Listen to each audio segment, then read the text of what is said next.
Now, Dr. Desjardins said something that kind of piqued my curiosity. He said he wants to reach across the aisle, kind of eliminate that partisan divide. Is he going to be able to accomplish that, him and the other 50 some odd new GOP members that'll be heading to the House?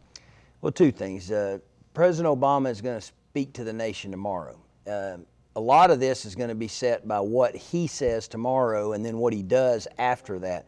In 1996, President Clinton knew if he was ever going to get reelected, he would need to find a way after 94 to work with Republicans, and he really sought to compromise. And on the contract with America, 4 of those 10 items actually were signed into law by him, and so he really reached out. Dick Morris was advising him, and they came to the center.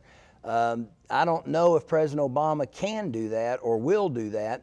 And the word bipartisanship is used too much. Cooperation is the key, because frankly, Republicans ought to stick to their principles and Democrats ought to stick to their principles, but after the election, they ought to cooperate with each other to move things forward on behalf of the people. But I think bipartisanship is actually seen as weakening your partisanship, which is what you stand for. So I hope they'll stand for what they're supposed to. The big problem with Republicans, why we lost to begin with, is we quit doing what we said we were for. So that's partisanship. If you're a Republican, you're supposed to be more conservative, limited government, low taxes. If you're a Democrat, you really believe in the government and sometimes raise taxes, and there is a big difference. So I would hope that they would just cooperate more and be more civil with each other. I mean, one of the big problems in America in general, and the Congress is a reflection, people don't treat each other with the kind of respect that they should. Everyone deserves an opinion. Everyone deserves to be treated fairly, no matter what they think.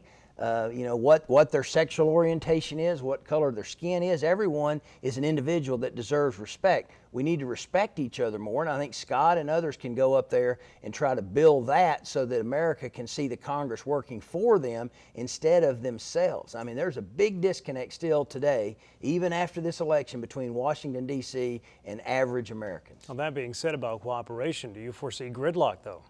Well, it's going to be very tough, because right now you're going to have large numbers for Republicans and a lot of conservatives in the House, a Senate that's probably 52 to 48 Democrat, a president who had a very liberal agenda that was rejected. And how do you put that puzzle together and go forward? And then you've got in this new Republican majority a Tea Party base that's going to be pretty rambunctious. You've got Rand Paul and the new rock star Marco Rubio. They're going to be pushing this envelope with guys like Tom Coburn from Oklahoma. If the Republican establishment, some of the old school guys or some of the wealthy Republicans try to buck that, we're going to have a fight in our own party. So we got to keep the cats going in the same direction. Howard Baker used to say it's like herding cats when he was the Senate Majority Leader. Got to keep them all going in the same direction. Then you've got the Democrats. The House has the Senate they got to deal with. The Founding Fathers put this all together in a very complex way and said, don't make changes fast. So it's going to be real hard for them to go up there.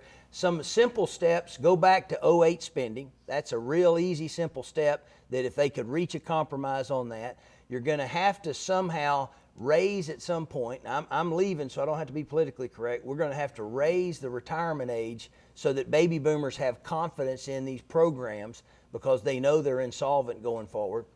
We got to quit fighting wars to try to democratize the Arab world. I think we got to bring our troops back home, rebuild America first. These are some of the things I would say on the way out that need to be done so that we can take care of our country first again. All right, Congressman Wamp, let's pause for a minute and get it back over to John and Nordia now for some more election returns.